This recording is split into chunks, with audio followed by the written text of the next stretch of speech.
To me, being culturally competent means being able to recognize and respect cultural differences while still communicating in a way that makes sense and builds connection.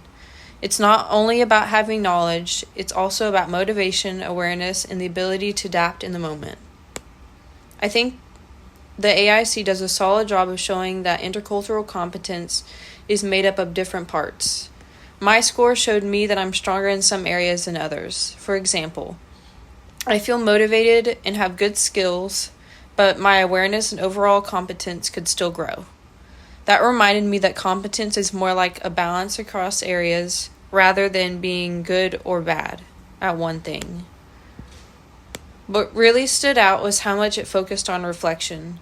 It wasn't just testing what I know, it made me think about how I actually react and communicate in cultural situations. That felt more real to me than a quiz about facts.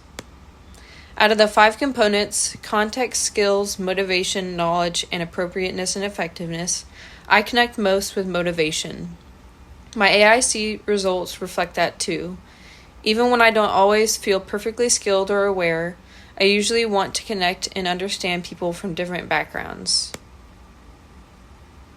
I think the most important component for developing intercultural competence is awareness, appropriateness, and effectiveness. Like Dr. V explained in the How Can We Be More Competent lecture, competence is really about whether your communication works in this situation and is respectful. That's the piece I see as a goal everything else leads to. In Dear Martin, there's a moment where Justice is profiled and arrested by police officers.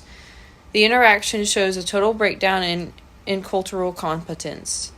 The officer doesn't consider context and instead relies on stereotypes.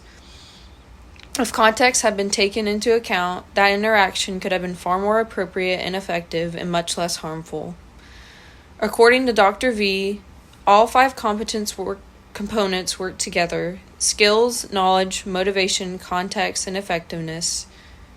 The officer in Dear Martin failed to consider context, which shows how critical it is in real-life situations.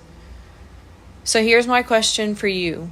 Which of the 5 components do you think is the hardest to practice in real life and why?